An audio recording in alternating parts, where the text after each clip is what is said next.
Tu vois, la question paraît simple, mais elle touche un nerf chez beaucoup de gars.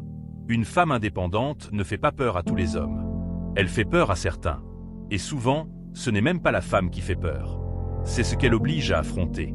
Parce qu'une femme autonome, ça enlève un avantage énorme à l'homme immature, la dépendance.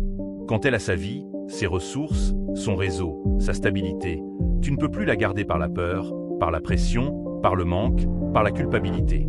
Tu ne peux pas la retenir avec des promesses vides ou des menaces déguisées. Tu ne peux pas t'appuyer sur le fait qu'elle n'a pas d'autre choix. Elle a le choix. Et ça change tout. À partir de là, il reste une seule option, être choisi. Pas subi. Pas toléré. Choisi. Et c'est là que beaucoup paniquent, parce qu'ils ont grandi avec une idée tordue de la relation. Ils pensent que l'amour se sécurise par le contrôle. Ils pensent qu'être homme, c'est tenir le cadre, décider, être au-dessus. Tant que la femme dépend, ils se sentent utiles, nécessaires, importants. Sauf que dès que la femme est déjà debout, ils ne savent plus où se placer. Ce qui se passe ensuite est très prévisible. Ça sort en petites phrases, en piques, en reproches qui ont l'air banals mais qui cachent autre chose. On critique ses ambitions. On critique son caractère. On critique son rythme. On critique sa manière de parler. En réalité, ce n'est pas son attitude qui dérange, c'est le fait qu'elle ne se plie pas. Une femme indépendante, sans le vouloir, devient un test naturel. Pas parce qu'elle joue à tester, juste parce qu'elle vit normalement. Elle regarde comment tu réagis quand elle n'est pas impressionnée. Comment tu réagis quand elle dit non. Comment tu réagis quand elle a une opinion différente. Comment tu réagis quand elle a ses projets et qu'elle ne met pas tout en pause pour te rassurer. Et là, beaucoup se trahissent. Ce qui fait le plus peur, ce n'est pas sa liberté. C'est ce que cette liberté implique. Elle peut partir. Pas en mode drame, pas pour menacer, pas pour manipuler. Juste parce qu'elle n'est pas coincée.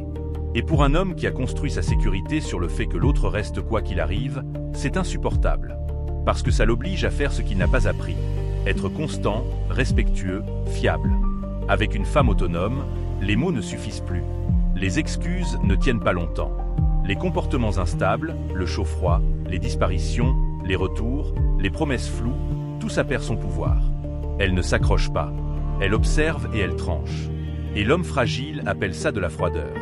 Alors que non, c'est juste quelqu'un qui ne mendie pas l'amour. Il y a aussi la peur de se sentir inutile. Beaucoup d'hommes se sont construits autour d'un rôle. Apporter de l'argent, décider, guider, protéger. Et quand une femme n'a pas besoin de ça pour survivre, ils se demandent à quoi ils servent. Sauf que la relation, ce n'est pas être utile comme un outil. Être partenaire, c'est apporter autre chose que des ressources ou une autorité. Et c'est là que la barre monte. Parce qu'une femme indépendante attend souvent une valeur plus rare. De la maturité émotionnelle, de la cohérence, une présence stable, du respect, une vision, une communication propre. Elle veut un homme qui ne s'écroule pas dès qu'il est frustré. Un homme qui ne punit pas quand il n'obtient pas ce qu'il veut. Un homme qui ne transforme pas chaque désaccord en combat d'ego. Donc forcément, le gars qui ne sait fonctionner qu'avec la jalousie, la pression, les reproches, le contrôle, il se sent désarmé. Avec elle, la manipulation marche mal. Les crises ne la font pas plier. Les menaces ne prennent pas. Elle ne se réduit pas pour calmer ton ego. Et il y a une vérité encore plus simple. L'indépendance révèle tes intentions. Si tu aimes vraiment une femme, sa stabilité te rassure. Tu es content qu'elle soit solide. Tu n'as pas besoin de la voir affaiblie pour te sentir fort. Par contre, si tu veux surtout dominer, alors une femme autonome te met en danger, parce que tu perds le pouvoir que tu avais sur elle. Bien sûr, il faut rester lucide. Certaines personnes utilisent l'indépendance comme excuse pour être fermées, dures, incapables de compromis. Ça existe. Mais ce n'est pas de ça qu'on parle. On parle d'autonomie saine, avoir sa vie et ses limites, sans mépriser l'autre. Au fond, si ce sujet te dérange, demande-toi ce qui te gêne exactement. Est-ce son autonomie ou le fait que tu ne peux plus contrôler la relation? Est-ce sa réussite ou le fait que tu dois être à la hauteur? Est-ce sa confiance ou le fait qu'elle voit clair dans tes incohérences? Parce qu'une femme indépendante ne t'enlève rien de valable. Elle enlève juste ce que tu n'aurais jamais dû avoir, le pouvoir sur elle. Et à partir de là, la relation devient adulte. Chacun reste par choix, pas par peur. Tu veux une relation solide? Cherche une femme qui te choisit, pas une femme qui dépend. Et deviens un homme qui mérite d'être choisi. Stable, respectueux, fiable, capable de construire au lieu de contrôler.